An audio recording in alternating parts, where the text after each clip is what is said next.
What's going on, everybody? I had somebody to say, you should call these messages parking lot messages because it always seems like I'm in the parking lot of some place when I'm inspired to talk about something. So, welcome. What's up, everybody? Rising Ground Church, Pastor Jamal here. Man, so I'm gonna jump right in. So I just heard this guy. His name is Christopher M. Duncan, and he was talking about. He's giving us like this little master class, and he was talking about well, his topic is something different, but it sparked a couple of thoughts for me, and specifically around he was talking about structure has integrity. He was talking about inside of that fixing versus creating. So I just want to deal with those specifically around divine flow, because this is where I want to steer you, or at least point you in the direction of. So, structure has integrity. What does that mean? Everything that we see that we're involved in is some type of structure. Is some type of system. When we talk about being in the world system, it's the world structure of handling things, of thinking, of experiencing, whatever it is. It's the world structure of doing things. Now,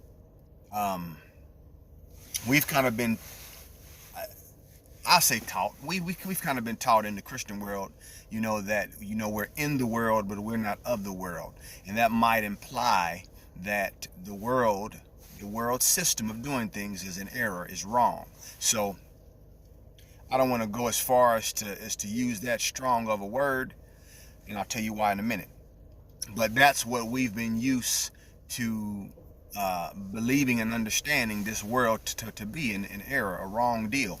But the world is a structure like everything else. It has, the guy was talking about water is a structure. It can take on many different structures. Buildings are a structure. Small walls, or, they're structures. So some things you can move, you can push, you can kick and they'll fall. Other things, you try to kick a wall, you're gonna break your foot. Water is malleable, so it's, it changes, but it does turn into ice, and if it's hard enough, you can break your foot. So, structure is not bad. Why? Structure is not bad because it all comes from God. So even the systems of the world are, not saying they come from God in that way, but what I'm saying is we are images of God. So we use God, let's say we use God, the power of God, to create flawed systems because of how we, how we're in the world. So let's just say, let's talk about fixing versus creating. I love this concept because it really paints you a picture of, we know that God is perfect. Everything that God has made is perfect.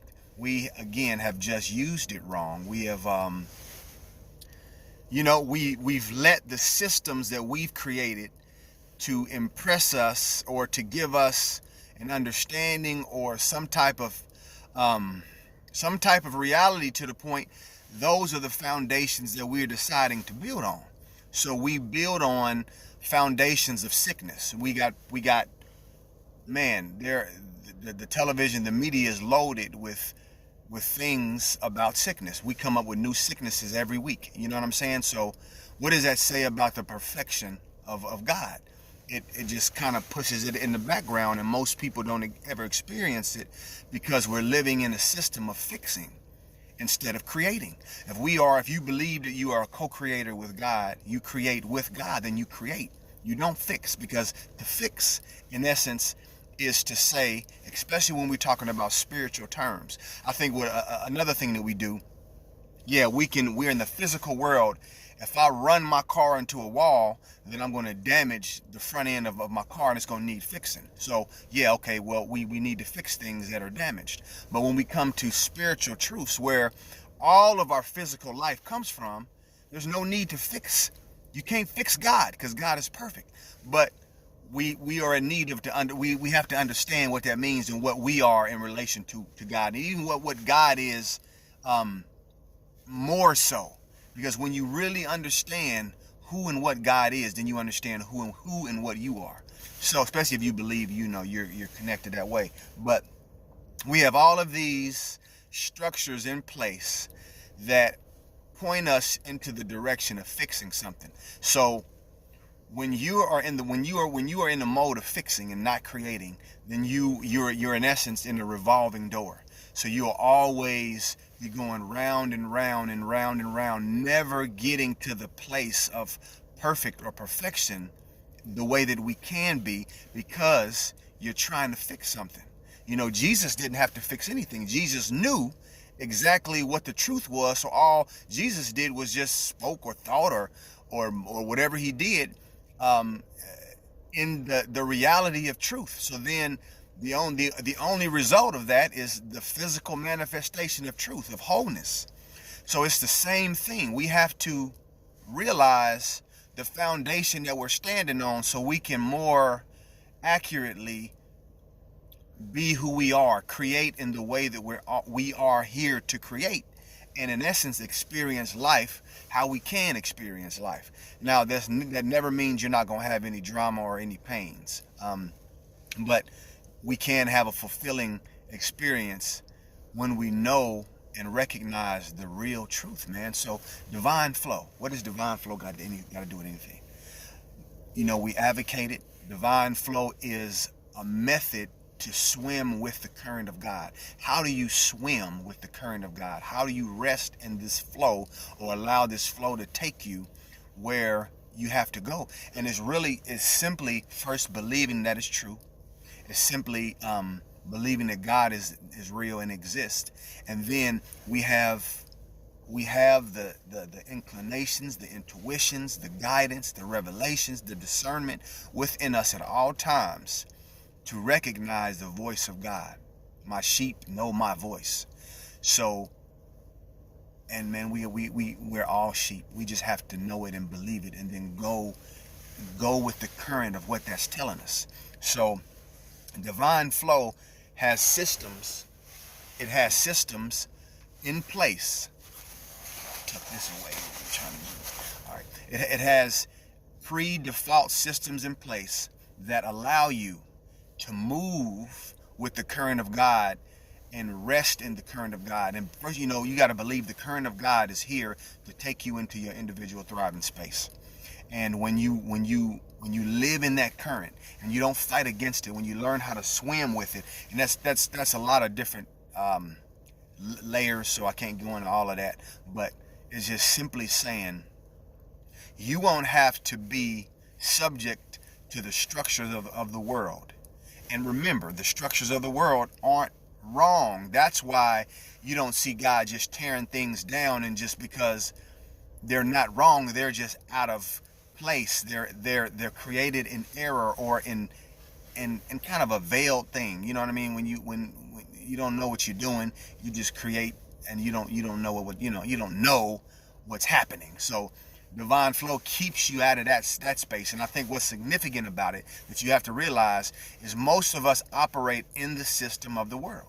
So we decided to live, move, and breathe in this system. So then we get what the system brings us. You're subject. You live by the sword. You die by the sword. So if you're living under these rules, then you're going to have to live under the rules. You have to experience what these rules bring to you and do for you or do to you.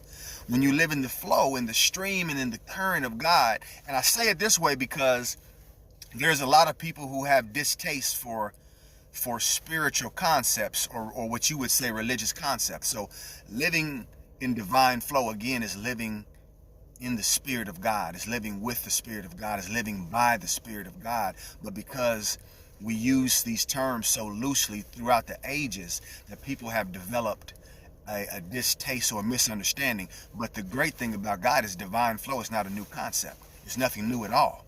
It's just what God has specifically given our ministry a mandate to talk about and to explain and to bring people into. So when you live in the flow, when you learn how to swim in the flow, in the current of God, then you unshackle yourself from the world system of of doing and experiencing.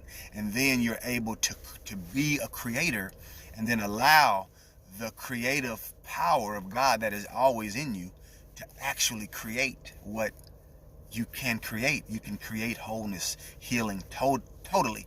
You can create abundance in its true and purest form. So I hope it made sense, man. I think it's just such a great thing to think about, especially when you can start to relinquish all judgment, man, because that's the problem. We got so many judgments going on that it doesn't allow us to see clearly, and it doesn't allow God the space within us to clean up the little gray areas, to clean up the smudged areas in our minds that'll allow us to focus and see clearly, right in the direction of creating, of being a co-creator beautifully. So, Rise and Ground Church, man. Pastor Jamal, I'll talk to you. Peace.